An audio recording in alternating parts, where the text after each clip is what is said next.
rain was falling continuously.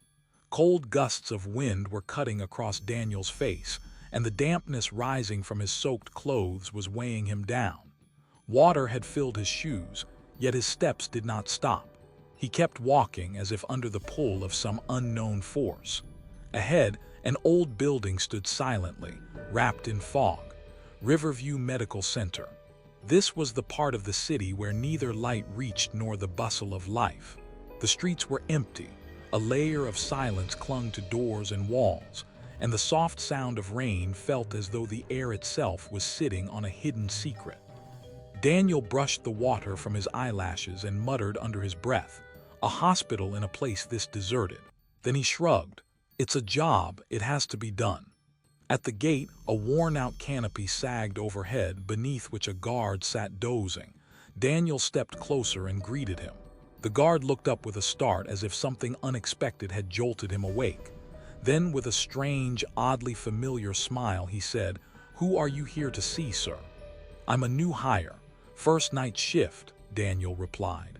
The guard nodded, but there was a hushed undertone in his voice. Then, "Welcome. Just be careful. Things here aren't ordinary." Daniel paused for a few moments at that sentence, as if trying to grasp its meaning. Then he adjusted the strap of his bag on his shoulder and moved inside. The moment he stepped into the building, a cold seeped into his bones. In the corridors, dim yellow lights flickered. Paint peeled from the walls, water dripped steadily from the ceiling, and from somewhere far away came a strange, whispering rustle, as if the building itself were breathing. The reception desk lay deserted. A single file rested there. No name, no label, just a silent presence, as though it were waiting for someone. Daniel was just about to lean toward the file when a voice came from behind him. "First shift." He turned sharply. A man in a white coat stood before him. His face was plain, but his eyes held a glint that suggested he knew everything. A quiet smile rested on his lips, one that unsettled whoever looked at it. "Yes, who are you?" Daniel asked. "Just an old employee," the man replied. "Everyone here is new at some point, then some stay and some simply leave." He gestured toward a corridor that disappeared into semi-darkness. "That's where the real night duty begins. Come on, I'll show you." Daniel looked toward the corridor. The faint glow of yellow bulbs, damp streaks running down the walls, and within that silence, a strange metallic echo, as if somewhere far away, something was breathing softly. He tightened his grip on the bag strap, steadied his heartbeat, and took his first step forward. A step that was carrying him out of his peaceful life and into a world from which there would be no return. In the stillness of the night, a faint light seeped out from the corner cafe and spread into the corridor. The rain had stopped, but the dampness dripping from the walls still left a moisture-heavy scent hanging in the air.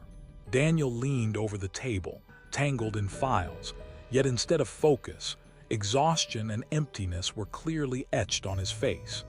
In the room, the soft ticking of the clock and the growl of his stomach together began to tear through the silence. "Hunger," he muttered softly, as if speaking to himself. "Maybe I'll find something in the cafe." He capped his pen, stood up from the chair, and with slow steps entered the dim corridor. The cafe was small, but in the solitude of that hour, it felt like a world of its own. As he stepped inside, the old aroma of tea and a faint scent of spices greeted him. A middle-aged man, dressed in a white uniform, was bent behind the counter, arranging a plate of rice. "You're here, sir. Looks like you're new." There was no surprise in his voice, not even a question, as if he already knew Daniel was coming. Daniel paused. "Yes, tonight's my first night shift." "Congratulations," the man said with a smile as he placed the plate on the table. "I'm Marcus. I feed everyone here, and if someone wants, I tell stories too." After a brief pause, Daniel sat down. "Stories and rice. At least it'll be a new experience." Marcus laughed, but his eyes lacked the spark his face suggested. As if the laughter lived only on his lips, while something else lingered deeper within. He set another plate down and sat as well. Spoons began to move, yet the silence in the room only grew heavier. "You know, sir," Marcus said, Behind every brick here, there's a secret, and every night, something sits ready to be heard.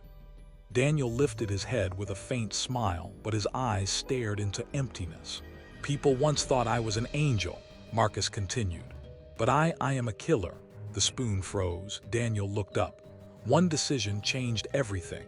One night an injured boy was brought here, writhing in pain. The ICU was full. I stopped someone else. Maybe for a few moments too long. Marcus's voice grew heavy. Those moments proved fatal. That boy didn't survive. Who was he? Daniel's voice softened. Marcus lowered his gaze. He wasn't mine, but he belonged to someone. A few moments of silence passed. Marcus seemed to steady himself, then stood up. I'll bring some tea. Maybe its taste will blur the past for a little while. He stepped outside. Daniel glanced around. On the wall hung an old photograph, a gray-haired orderly standing beside a much younger boy. Time's dust covered their faces, yet their eyes still held a spark of life. The strange thing was that the boy looked familiar, as if Daniel had seen him somewhere before. Marcus returned with the tea. As he placed the cup in Daniel's hand, a sudden shiver ran through Daniel's body. The hands were unnaturally cold, as if he were not being handed a cup but ice. This place, Marcus said softly, shows everyone exactly what they try to hide. Daniel looked at him with questioning eyes, but Marcus seemed to have vanished. His body was there, yet his presence felt elsewhere. Daniel looked back at the photograph once more. Now only one person remained. The boy was gone.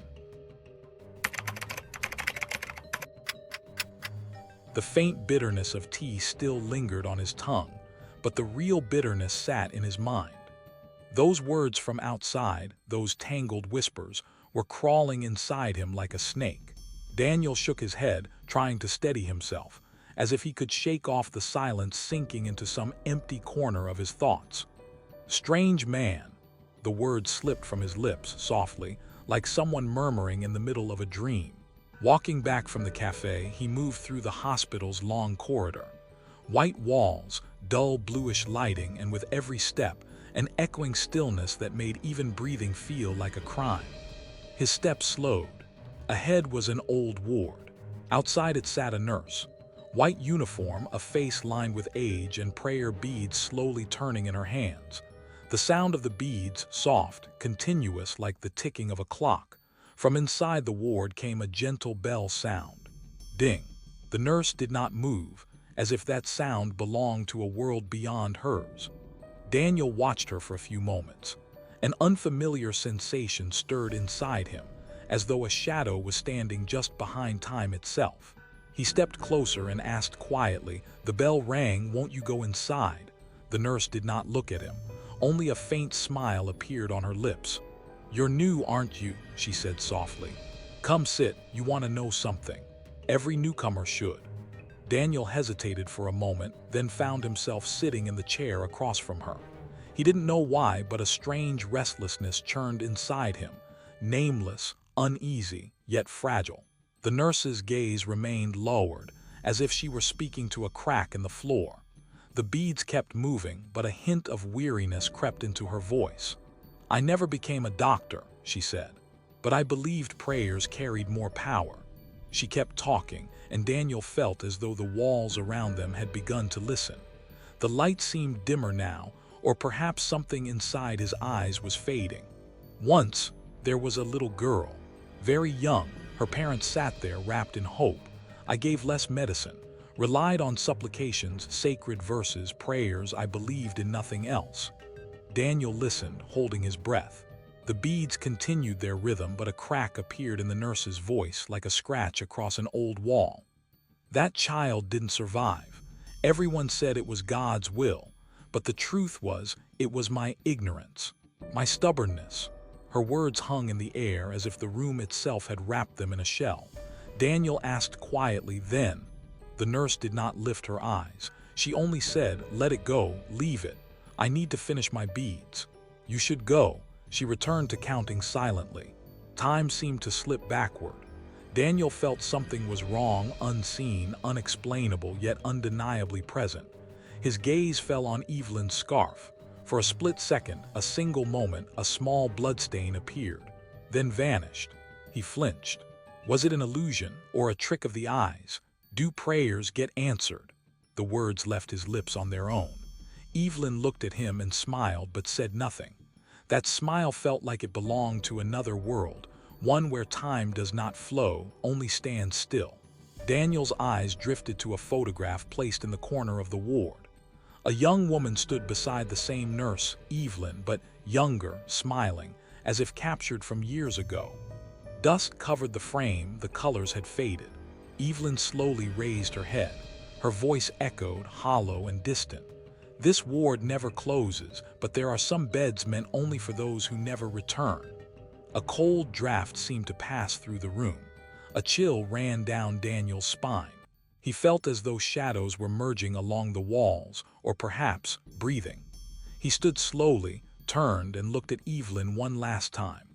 She was still turning her beads, as if a wheel of time had stopped right there. As if nothing had changed, yet everything had. That night, this silent corner of the hospital opened something inside Daniel. A door, one that could not be seen in daylight, but in the final hours of the night, opened through whispers. After working for a while, Daniel's steps drifted toward the cafeteria. As he walked, his pace suddenly slowed. An unusual silence hung in the corridor, as if everything had come to a standstill. The light falling on the walls formed long shadows that crawled alongside him as he moved. A faint scent of disinfectant lingered in the air, familiar, yet strangely unfamiliar, stirring a restless unease in his mind. Then suddenly, an old song whispered into his ears. Life is a beautiful journey. The sound seemed to come from far away, from some empty room. The melody itself was soothing, yet behind it hid a hollow emptiness, one that unsettled the heart instead of comforting it. He let out a quiet laugh at himself. Am I starting to imagine things now? But his feet turned on their own, following the sound. Outside the cafeteria, an old speaker sat against the wall, still playing. Beside it was a crate of cold drinks, and a man, probably a ward boy, was sitting in a half-reclined position. His uniform hung loosely at the collar, his shoes only half worn, and his name badge was bent with age. He gently nodded his head to the music, as if lost in another world. Daniel stopped near him. Is this a hospital, he asked with a smile, or an FM radio station? The ward boy picked up a bottle, handed it to Daniel, and smiled. Sometimes music alone is enough to speak what the heart can't, he said, and ward boys need to live a little too, along with the patients. My name's Jason, and you're Daniel, right? The new guy. How did you know? Daniel asked. Jason winked. News travels faster here than breaking headlines on TV. They both sat down on the crate. The music had faded to a low hum. In that brief silence, the hospital felt wrapped in an even deeper stillness. Jason laughed softly. You know, I used to be the king of this ward, always joking, laughing, making noise. Then his voice dropped. The smile remained on his face, but his eyes seemed to carry a hidden weight. One night, I was on duty in the ICU. Talking on the phone, music playing on the speaker, everything felt normal. Then came a moment when everything stopped. Suddenly, there was a sound, a beep, and it was all over. He took a deep breath. His eyes stayed fixed on the floor. The report says everything was normal, but my heart says something was missed. Maybe my mistake, maybe the systems. All at once, the speaker went silent. For a split second, it felt as though the entire hospital had stopped breathing. Inside Daniel's head, a sharp, raw sound echoed, beep, beep, like a flat line. But the sound wasn't outside, it was inside. Breaking the silence, Jason said quietly, in life there are small mistakes. Not everyone gets punished for them. I did, Daniel asked softly. Then why are you still here? Jason's face turned serious. His eyes locked onto Daniel's. Until someone else's mistake changes me, yes, I'm still here. Daniel couldn't say anything. He just sat there, a strange ache growing inside him, like some hidden truth behind the hospital's walls was slowly drawing closer. A little later, he was walking back into the corridor. His steps were slow, his gaze lowered. There was no sound anywhere, yet that same melody echoed in his ears like a lingering memory. Life is a beautiful journey. A faint breeze stirred, as if a small story had struck the wall and returned. And with it Daniel felt it again, something unseen, very close. Not visible, but undeniably present. Jason's words were still echoing in Daniel's mind. Until someone else's mistake changes me, yes, until then. Since that moment, nothing felt ordinary anymore. It was as if an unknown fear had slowly begun carving out space in some hidden corner of his heart. Still, he kept brushing it aside, telling himself it was just imagination. The old wing of the hospital he was entering now felt entirely different from the back section. No fog, no stench. The floors gleamed as if they had just been polished. The walls were spotless, the lights bright and white, intense. Yet in all of it there was no sense of life. Everything here was perfect, and yet empty of feeling. A silence born not from the absence of sound, but from the death of emotion. His footsteps echoed down the corridor. Moments later, a woman in a white coat appeared ahead. There was dignity in her movements, the kind that comes from years of experience. Her face carried seriousness, yet something within her seemed fractured. Daniel's gaze settled on her. Then, without thinking, his tongue translating his heart, he spoke. "This hospital feels old, but you look new." Her steps paused for a brief moment. A cold, controlled smile appeared on her face. "New or old," she said calmly, "isn't decided by walls alone, nor by people." With that, she walked on, as if she had dropped a truth that demanded time to be understood. Daniel kept watching her. For a moment, it felt as though he wasn't hearing footsteps anymore, but the echo of his own unanswered questions. Sometime later, he was in the staff room. In his hands was Dr. Claire Rhodes's file. Everything was complete, patient details, notes, signatures, arranged with mechanical precision. Yet within those pages was something that felt present and absent at the same time, as if the words carried duty but no life. "This doctor," he murmured to himself, "who is she? There's something here, something hidden." At the far end of the ward stood a bed, empty, clean, yet speaking without words. Dr. Claire stood in front of it. Her gaze was fixed, as if the bed were a silent witness to a past life. Daniel stepped closer. He wanted to speak, but she spoke first. "This is the bed," she said quietly, "where one day I thought I was God." Daniel's heart jolted. He stared at her for a few moments, then asked softly, "How long have you been here?" "Since the day one of my decisions stole someone's final breath." A frozen moment followed. Time stood still. The air did not move. Only their voices echoed. "You look very young," Daniel said gently. A flicker of bitterness passed through Claire's eyes. "What does age matter?" she replied. "I practiced medicine not for humanity, but to make a name for myself." The next instant, it was as if an old film began playing in her eyes. A patient being rushed onto a bed, his condition critical. Dr. Claire signing in haste, an injection administered, and suddenly the monitor line straightening. A scream, then absolute silence. "At first he stabilized," she continued, "then suddenly slipped into a coma, and a few hours later complete stillness."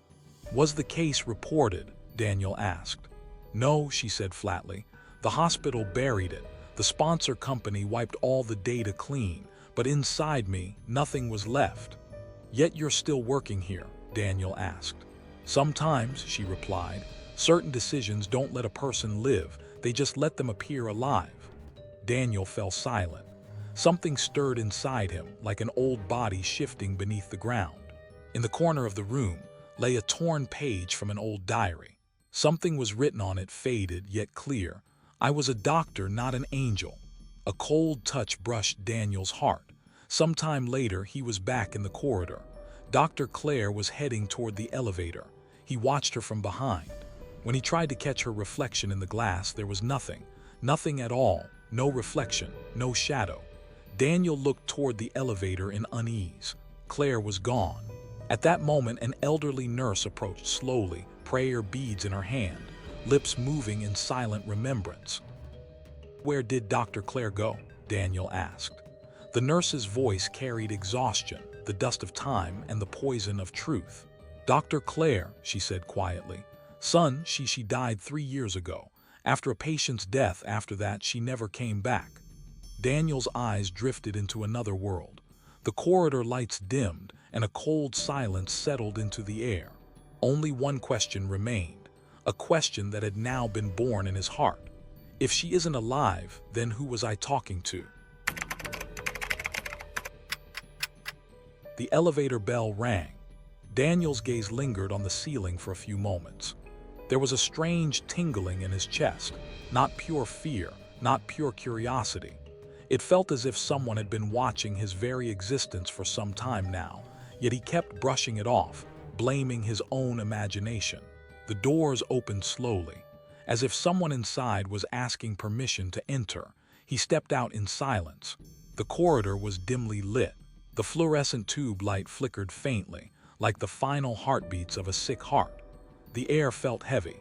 The silence so deep it seemed even the moving air was holding its breath. Each footstep echoed off the walls and returned to him. It felt as though someone else was walking with him, keeping pace, hidden, silent. Then a sound.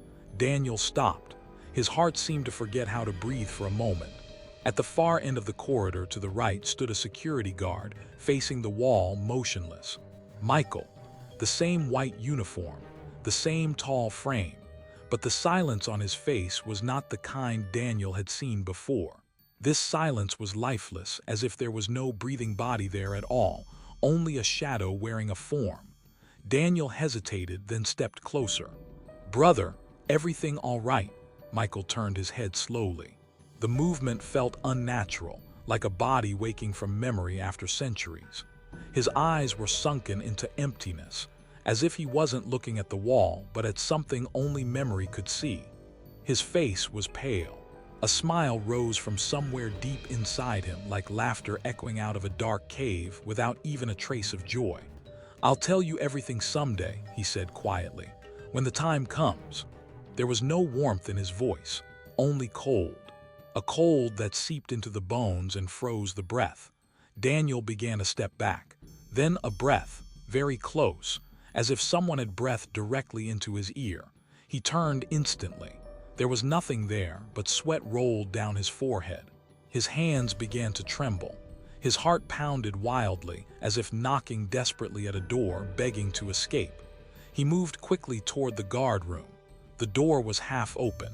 Inside, a yellow bulb was lit, but there was no life in that light. A silence like someone sitting still, holding their breath. On the desk lay a file.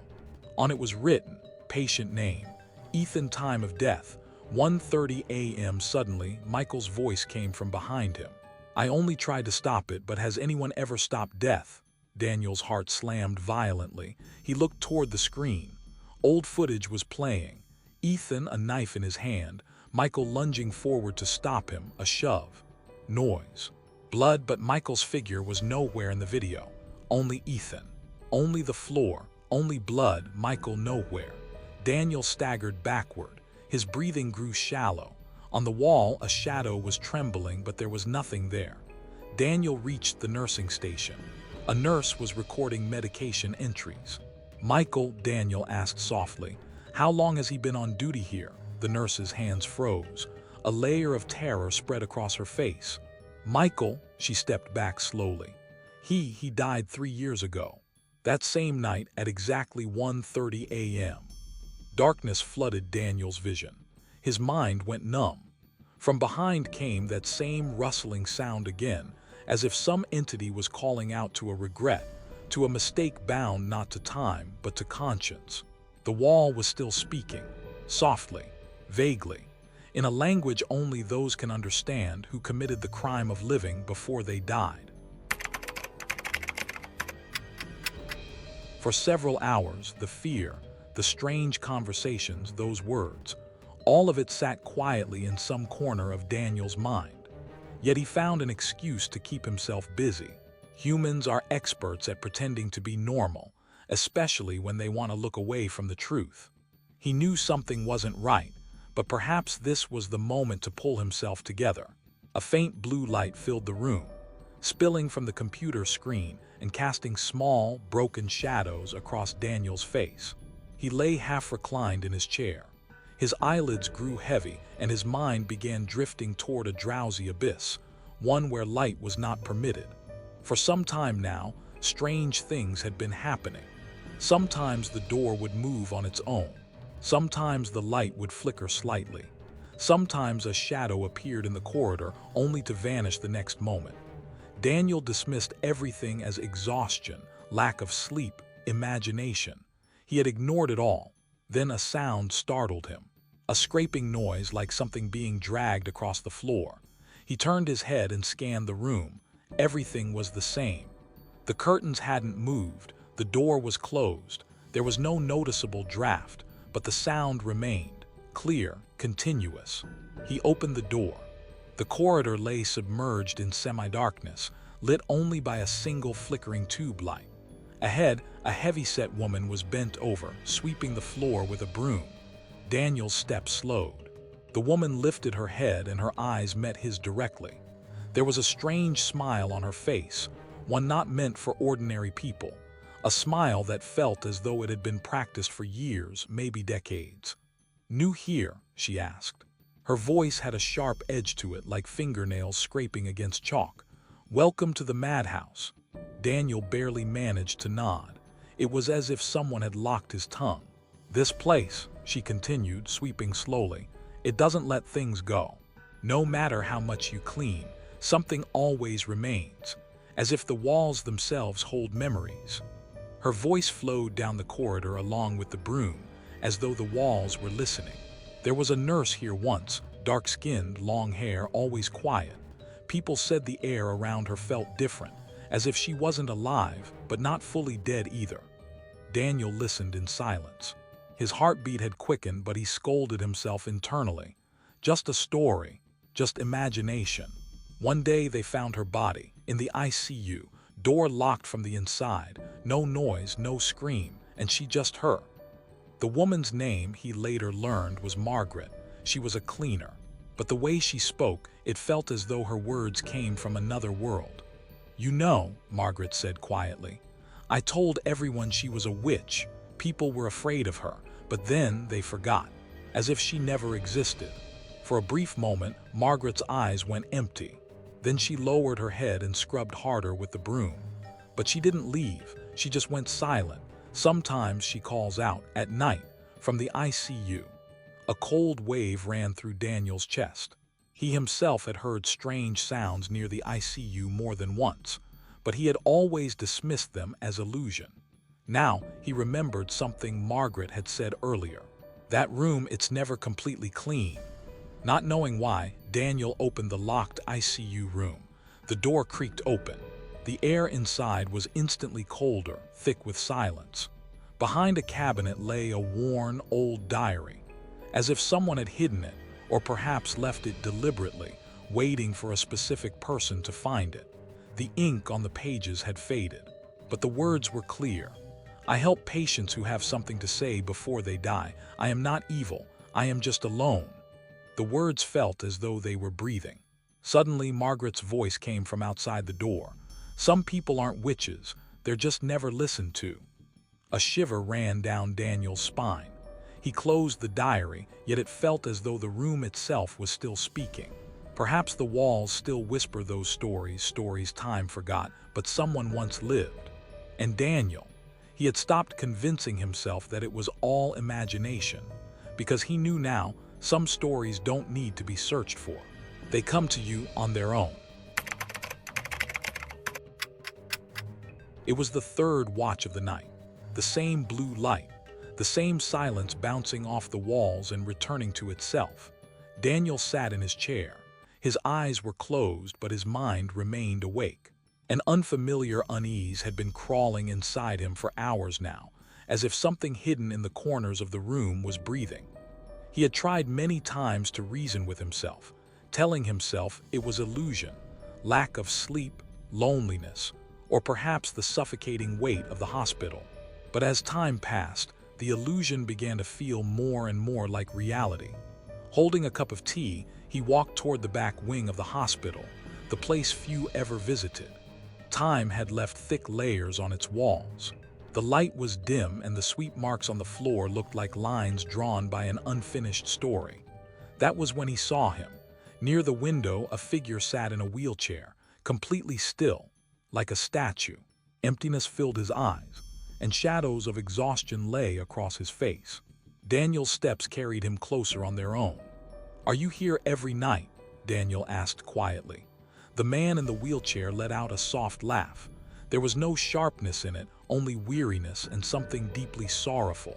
"Every night," he repeated slowly. "These nights, they belong to me now." Then he pulled an old notepad from his pocket. The pages were yellowed, the corners bent. Daniel leaned closer. A single word was written on it. "Aaron." Cold air slipped into the room. The curtains trembled gently as if brushed by unseen fingers. "This hospital," Aaron said, his voice now wrapped in a kind of fog, "it no longer belongs to the living. Once this place was full of light, laughter, healing, hope. Now only those remain who have nowhere else to go." Daniel stayed silent, but his heart pounded heavily. Aaron's gaze remained fixed outside the window. For a moment, it was as if he drifted into his past. Then he spoke again, slowly. "I was a doctor once, a pediatric doctor, smiling faces, innocent prayers, hope. That was my everyday life. Then one day, silence became my companion." A flicker of shock crossed Daniel's face. He was fully focused now. "Have you seen the plane?" Aaron asked. "It passes every night at 3 o'clock, very low, as if it's kissing the ground." Daniel shook his head gently. "No, I've never seen it."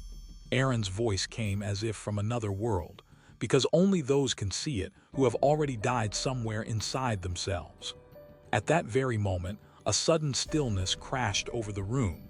The electricity flickered. The window glass rattled. Daniel looked around in alarm. Aaron was gone. Only the notepad remained. Its pages were blank now except for the last one. A faint sentence had surfaced. "Those who leave life behind are only seen here." Only seen. Daniel's hands began to tremble. He tried to step back, but it felt as if the floor itself had gripped his feet. His breathing quickened. His heartbeat roared in his ears. Then from somewhere far away, Margaret's whisper drifted in. "Some people aren't witches, they're just never listened to." And then, at the far end of the corridor, the ICU door opened on its own. A death-like silence hung over the hospital corridors. The faint whir of ceiling fans and the distant echo of footsteps felt cautious, as if every sound was afraid to move. Daniel was still awake. The strange encounters from earlier, the silent man in the wheelchair, the notepad, his final sentence, were still echoing in some corner of his mind. Yet he kept telling himself again and again, it must be imagination. Things like this happen when you're sleep-deprived. But his heart, it no longer accepted anything as ordinary. He was walking through the same corridor where he had met that man. His eyes drifted instinctively toward the window. There was nothing there, only darkness, moving air, and that same unsettling sensation as if someone were standing behind him, watching. Then at the edge of his vision, a faint blur appeared. A girl wrapped in a white scarf was sitting in front of an old hospital ward. An old diary rested in her hands. There was a calm on her face, like someone who had been waiting for years. "Have you seen Sam?" The sudden voice made Daniel's heart stop for a moment. "Sam," he repeated softly. "My brother," she said. "We brought him here after an accident. I went away for 2 days, and when I came back, he was gone, as if he had never existed." Daniel looked at her, then at the door she sat before. Rust-covered, decayed, locked for years. A strange stench seeped from it, a hollow presence as if a story had been trapped inside for a very long time. "No file, no ward, no doctor admits anything," she continued. "But I meet him. Every night he comes, he talks to me." There was truth in her eyes, or perhaps madness. Daniel tried to knock on the door, but it wouldn't budge. It felt like stone sealed for centuries. "He calls out to me," the girl whispered. "Can't you hear him?" Then, a sudden cold draft passed through the corridor, as if someone had walked right through them. Zoe opened her diary. Every page carried the same sentence. "Sam, I came back. Where are you?" She stood near the window now, talking to someone, waving her hand as if a figure stood before her, but there was nothing there. She turned back and placed the diary into Daniel's hands. "If you see Sam," she said quietly, "tell him I'm still waiting." Daniel stared at her in disbelief. He turned toward the door, and when he turned back, the girl was gone. Silence, deep, suffocating. He opened the diary. On the last page, an old photograph was pasted. Zoe and a boy beside her. Sam. Below it was written, "Sam Carter died, 2012." Daniel's veins went cold. He ran to the admin office, searched through old records. Sam Carter. Nothing, no file, no admission, no discharge. And that ward, it didn't exist on the hospital map at all. He returned to the corridor. The same sealed door, the same silence, but near the door something lay on the floor, a white scarf, wet, stained with dirt, as if it had been lying there for years. Daniel turned his head slowly down the corridor. Empty. But the very next moment, a shadow, just for an instant, as if something had leaned in close to his shoulder.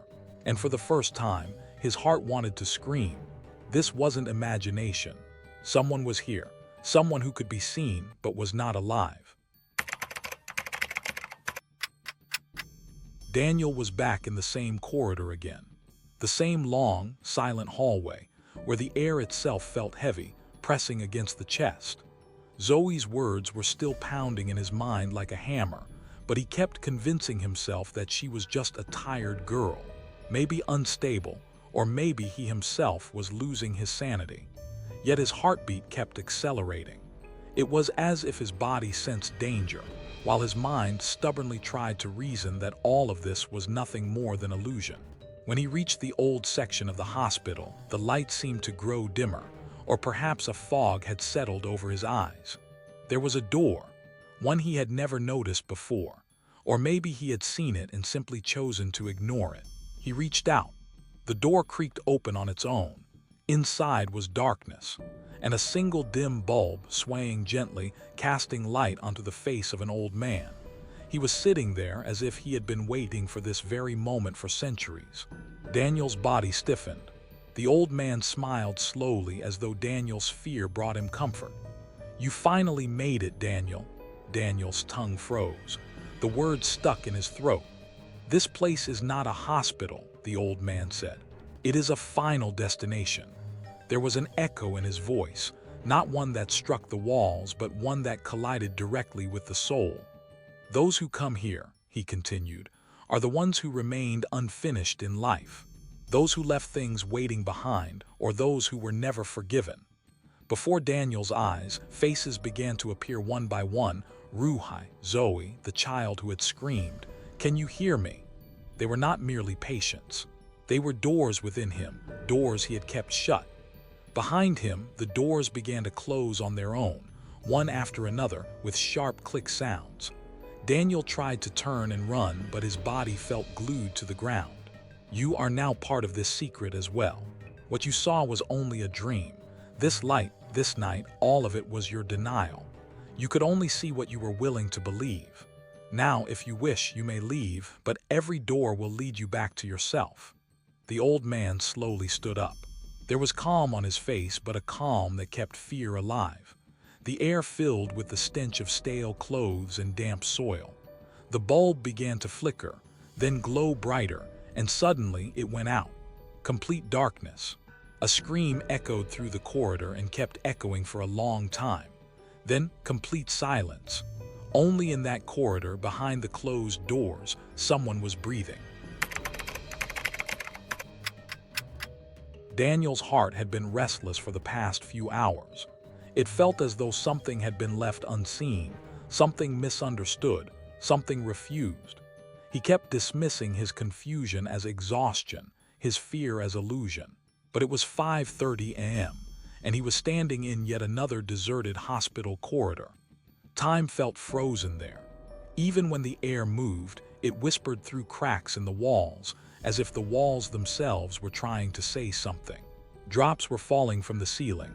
1, 2, 3, as if the pulse of time had been assigned to those drops to count. Daniel's face was slick with sweat.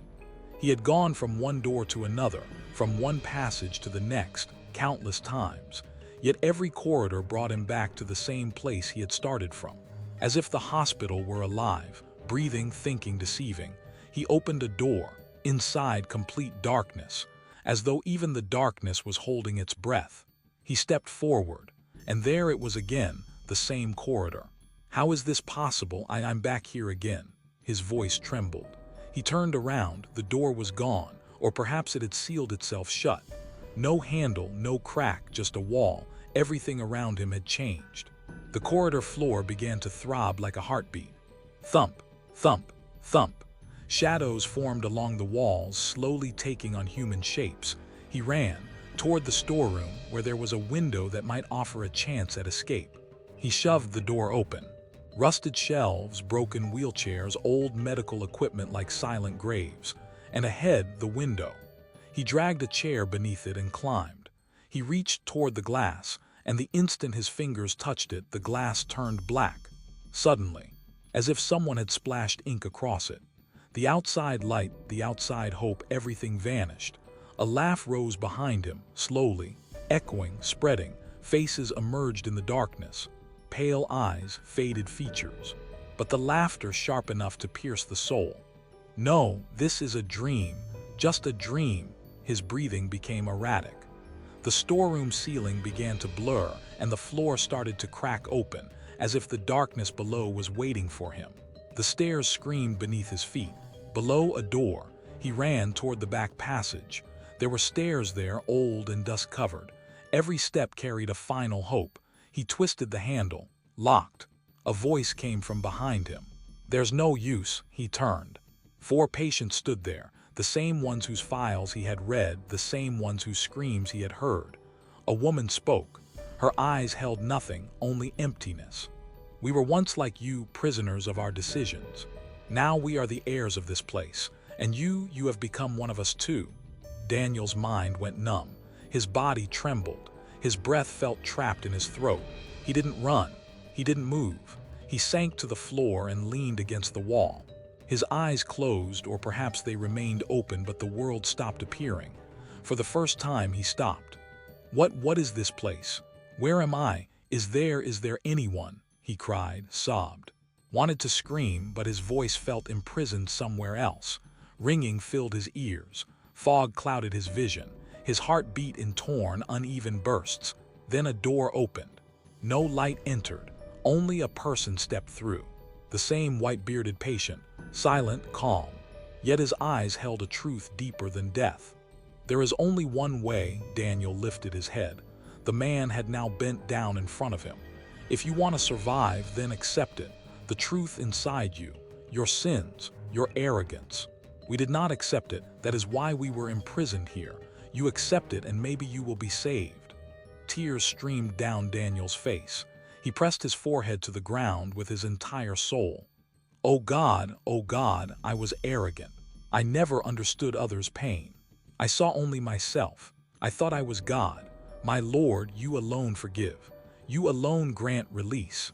He cried like a child searching for his mother's arms. He trembled as if his soul were trying to leave his body. He broke as pride crumbled into dust. Then click, the door slowly opened. A soft breath of air entered. No light, no sound, only gentleness, peace.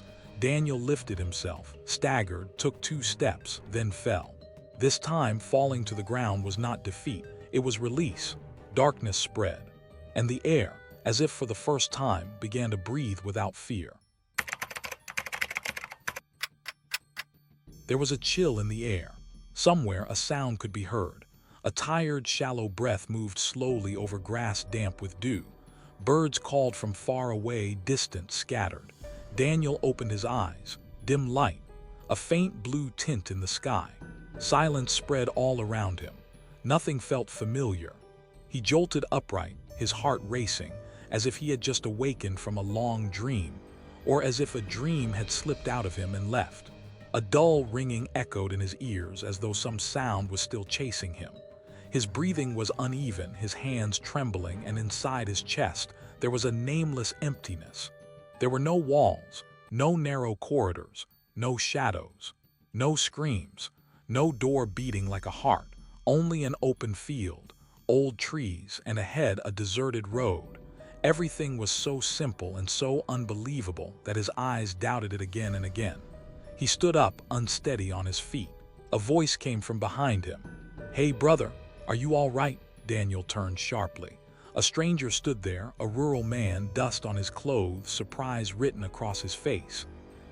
This place. Where did the hospital go?" The words spilled out of Daniel's mouth as if someone else were using his tongue. The villager frowned, then smiled. "The hospital here? No, sir, there's nothing like that around here. Just that forest ahead and the rest, emptiness. They say there used to be some buildings here long ago, but those were gone years back. Now whoever comes here leaves with nothing but confusion." Something inside Daniel's heart stopped. All those faces, those corridors, those shadows. They flared once more behind his eyes, then faded away. He wanted to say something, but his tongue refused. What he had seen, what he had endured, could not be told to anyone. Words could not even touch its weight. He only lowered his head slightly and said, "Thank you." Then he turned and stepped onto the deserted road without looking back. With every step there was a prayer in his heart. With every breath, a plea for forgiveness. And with every passing moment, a burden, one that might never fully lift. Behind him, only the wind remained, still whispering through the trees. The calls of birds echoed, as if pointing toward another world.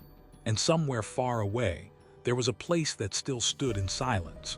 A prison not made only of walls, but of what humans carry within.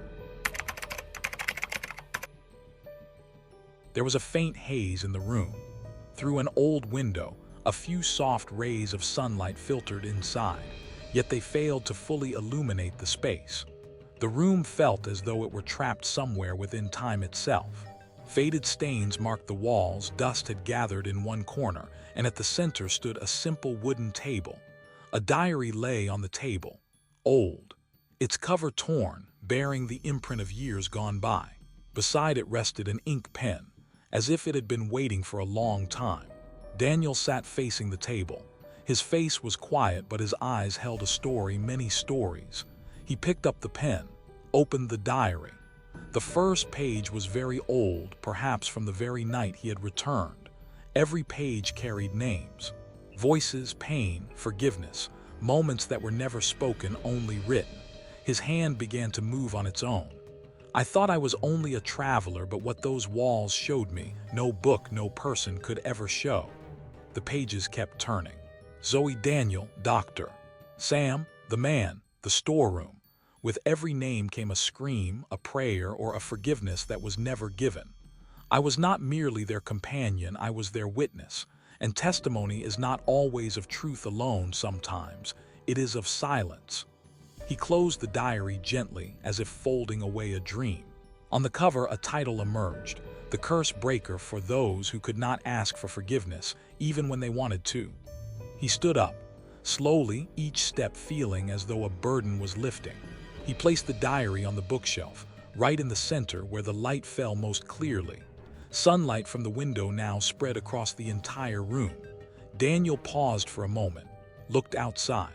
It felt as though something inside had closed, and something outside had opened. Then he turned away without making a sound, without leaving a single page behind. After that, only calm remained in the room, and a closed diary, one that had already said everything. This story was not only Daniel's. It was the story of everyone who runs from themselves, who hides their own truth, and forgets how to forgive. That door he opened exists somewhere within all of us. And when we accept our truth, perhaps release becomes possible. The end.